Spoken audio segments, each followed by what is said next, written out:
been gone for a while. Been proper busy lately, so I'm kind of stuck up with doing stuff I want to do. You know, I'm still making music, but I just haven't had the chance to make some videos, I guess. For once, it's my face. God damn it!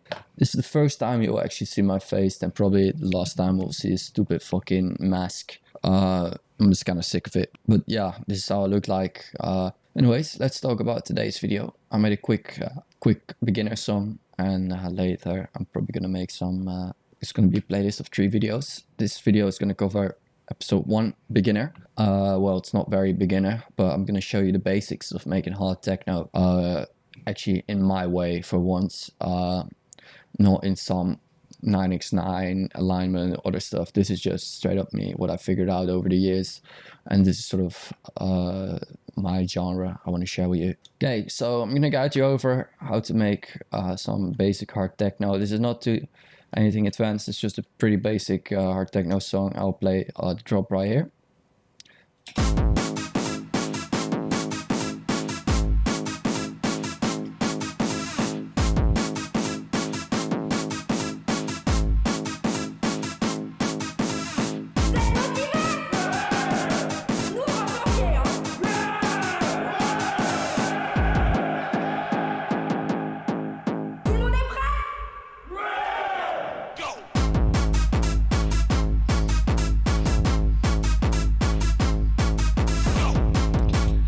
Okay, so first off, we need to learn a little bit about the history of hard techno.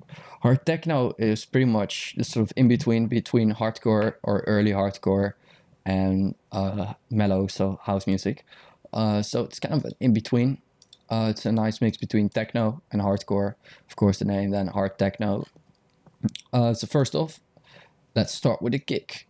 I'm using the TR-909 drum machine from Roland themselves to get that proper old school vibe. You can use samples or whatever, but for this, for just the ease, I'll be showing you how I did this kick.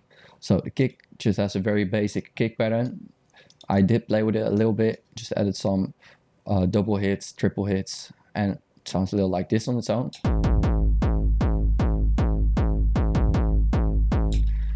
Okay, so all we need to focus on is the bass drum. Bass drum, I've set a tune, level, attack, and decay. Decay and attack I have on max, so for the level. The tune, you have to tune this in with your song. Also, the total accent is important. I've turned it up all the way. Actually, if we click panel here, you can see I've set up the gain just a little bit as well to get that nice crusty feel in there. I'm not using any preset. This is just the one I made. You can copy this if you like, or just use a sample. So first up, we are going to turn off everything. So first up, we have the kick without anything. It sounds a little like this.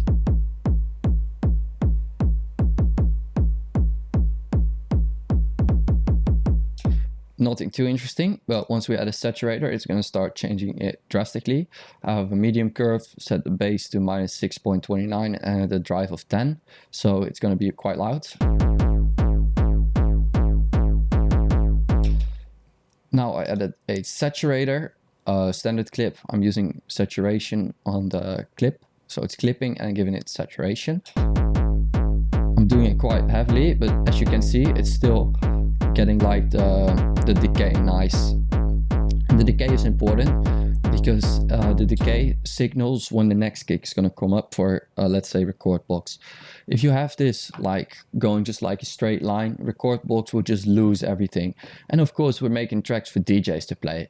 Like that's everyone's goals, for a DJ to play it. And we want to make it as easy for the DJs as possible. So if we actually load up this track into record box, it will sync perfectly every time. So this is quite important to get right.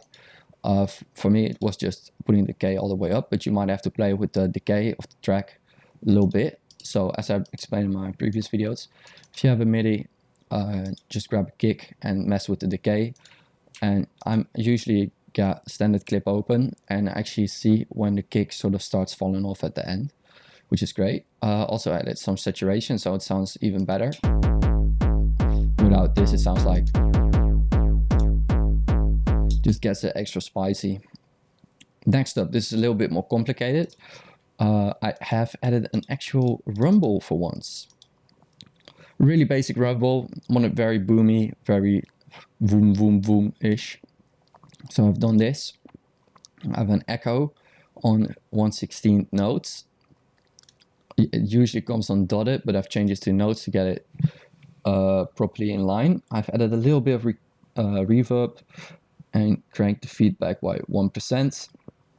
Apart from that, I've not changed anything. So this is the rumble.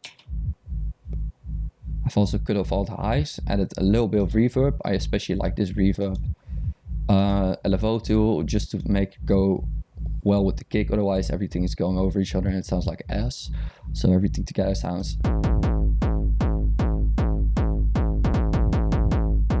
And I also like the rumble still coming in on the shorter kick, so you still have that boom, boom, boom feel going on, while the kick is sort of playing around over it, because this is the sub you're gonna hear a lot, like boom, boom, boom, boom, boom, boom, boom, boom, boom in clubs. And you want that rhythm to get going. I've based everything on the 1/4 and 1/8 rhythm of a kick, and I based my heads on that, so my heads sound a little something like this. And an offbeat percussion just to get everything sounding extra crispy. So we have a main head, which is just a short 909 head. I've really not done anything except turn it up to from -12 to -8, make it just a little bit louder. You can do this in here or with the utility as well. It's what you prefer. I just prefer to do this because I don't like to have too much changes. I like to keep everything simple and nice. Next up, 6 rolling head loop. I've sampled it to just one. So this is a closed head. I actually use it for my open head and it sounds like this. Just very nice. I've actually not cut off the bass of this, which I do need to do. Boosted a little bit of the 3K region and 4K region. Apart from that, I have a main hall. Reverb is just a preset to get breathing just a little bit. Next up, a clap. Quite easy. Just a crispy 909 clap. Just a little bit of reverb, but it's nice and crispy. Again, don't mess with anything too much. You're like only with your kicks if you know what you're doing, but keep it as simple as possible. Simplicity is key. Next up, we have a really fat snare with some really nice waveform stuff going on here, and it sounds very nice and crispy. Didn't even have to do anything to change it really. Just sounded great from the start, so just left it in. Probably add some bass, but to be honest, you can have a little bit of clashing, just not too much. You don't have to get everything perfect. If you get everything perfect, you're just going to be a perfectionist. If it sounds good, it is good. Of course, if you don't know what sounds good, listen to a lot of tracks, especially I highly recommend Dusk Records because they've got just a great quality overall on every track you're going to listen to. I highly recommend it. It's amazing. Just listen to all of their tracks a lot and you're gonna have a good idea of what a good mix and a good master is. It's very important you learn how a good mix and a good master sounds, because if you don't know what sounds good and you can't make anything good. Or maybe very rarely on accident you'll be able to do it like I did.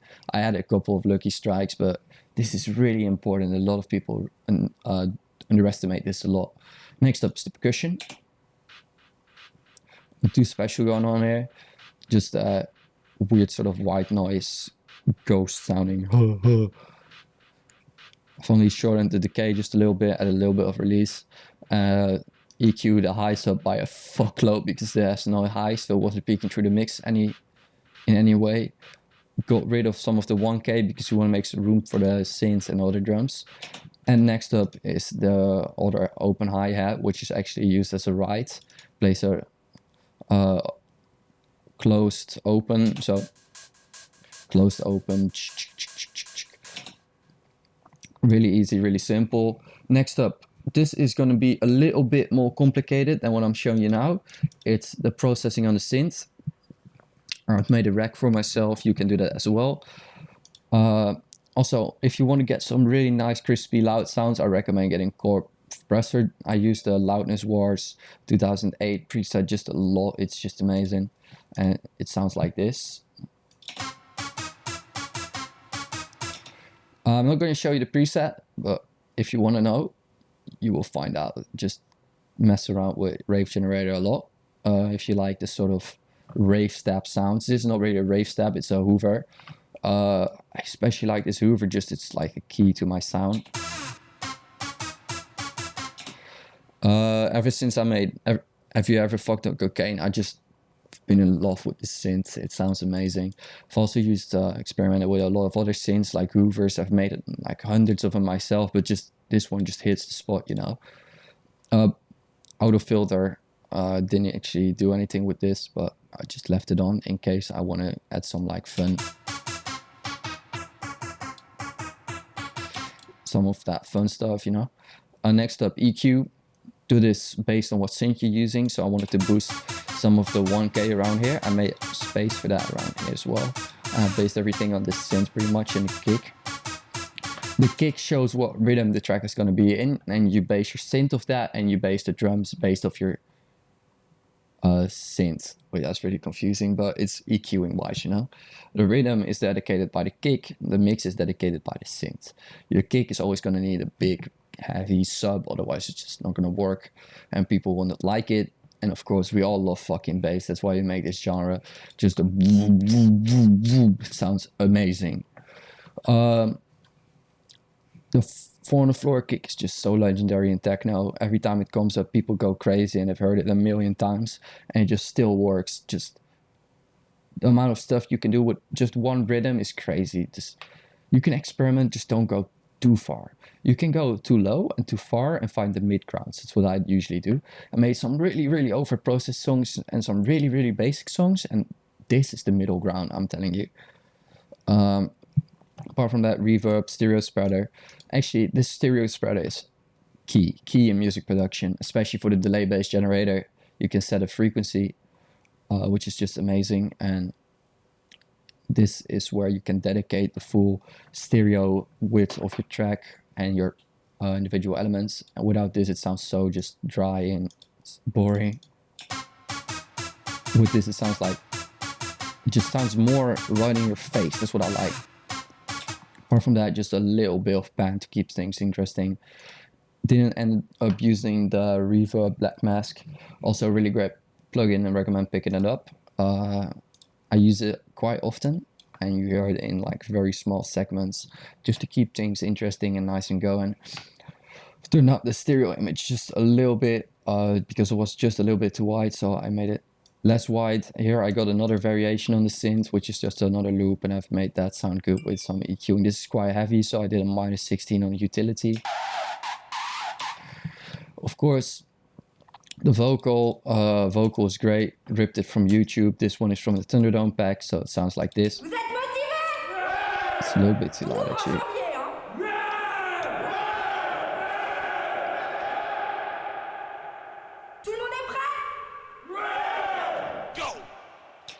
It just works. Everything together, it sounds like.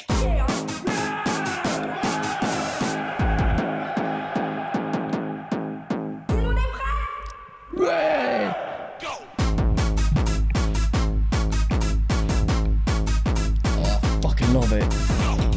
Yeah, that's great. That's great stuff. For the master, this is pretty much as simple as it can get. Utility, EQ8, limiter, and span, of course. Span is a must. You need this plugin. This is the like plugin you need. Like fuck everything else. Without this, you can't make proper music. This is the best. I've used a lot of God, now I forgot what they're called. Spectrums. And this is the most accurate for my experience, and I can see what I want to see in here, and I can see the mix perfectly. So you might have people tell you do a low mid dip. It's possible for some genres, for some styles in hard techno, but for my style, I've done it quite a lot, but it just lacks that sort of raw feeling, which I really like. So you're not going to see a low mid dip in here. I've done some very basic mixing on this. I don't like to mess with it just too much. Very, very basic, minimal mixing and mastering. And this just gives me the clean sound that I want, because everything I do is chain-based or track-based. And when you get it all together, you don't want to mess with it just too much. So you might see I don't have bass mono, but I actually have it in mid sides, and I cut off the sides here because I have a little bit more control of the curve, which is going to cut off because this is just a brick wall pretty much. I don't like the sound of that. I want everything just smooth and nice flowing together. As you can see here, there's not much of a low mid dip. It's just a fucking wall of noise, which I really don't care about, to be honest. To me, it sounds good. Gives me great stereo image. A really heavy, nice kick. It's also gonna pick up well on smaller speakers because we have a lot of like low mids. Man, a lot of tracks I noticed, if you don't have your low mids, they just don't transfer well on AirPods or smaller things. They might sound perfect in the club, but most of the time your tracks are not going to be played in the club. And to get them played in the club, people are going to first have to hear it on their headphones or their speaker system. And not everyone has a massive, perfect stereo system or anything else. Most people will listen on AirPods, just a small like JBL speaker. So it's key that you also take care of the clubs, but also take care of everything else that's going to be listened on. So you can do a low mids dip. I'm going to show you what happens if I add a low mids dip in here around like, if I add a low mids dip, it sounds like this. Just like the sort of big, raw, early hardcore kick coming through. But like, you can do a little bit of a low mids dip and it's fine. Like you can just add a little bit if you want, just so you see like the mids kind of go out here. I recommend doing a low mids dip between like 300 to 350 and like 800 to 1000. That's the perfect. If you do it too low here, small speakers are not going to pick it up. So if you do it here, just like slightly, if you see the low mids dip, you got it. You don't have to see it here. Like if you do like, oh yeah, I want a low mids dip that looks like this, it's too much now. It sounds, you've got this massive empty space with a lot of important frequencies. People might tell you they're bad. Maybe they are. I'm not expert on mixing. I just twist foot and still it sounds good, you know. My experience is you can use a little bit of a low mid dip, just don't go too far because it will cut everything in half and it sounds really separated, which I don't like. I just want one big track coming down on you, like you know. Anyways, this was the tutorial for my basic hard techno track. Of course, it's not very basic, but this is as minimal as I can get with this. Next video is going to be an experienced producer and a mastering producer. I'm not even a master yet. I don't want to call myself a master. I'm just going to do what the sort of really famous techno artists do. Average is, or experience is where probably I am. To be honest, I don't want to brag, but I just like making music, you know. I don't call myself a master or experienced. I just really like making music and sharing my passion for this music. And I want to just help people get on with this because there's no fucking videos online on how to do this properly, you know. You have to figure it out yourself. You're sort of thrown in a deep hole all at once, and it can be really frustrating to first get started, and a lot of people will probably give up or will start making horrible TikTok techno. And I refuse to have that happen to the scene because I just love the techno scene and everything that goes on. So I hope you liked and enjoyed this video, and I'll see you in the next one. See ya.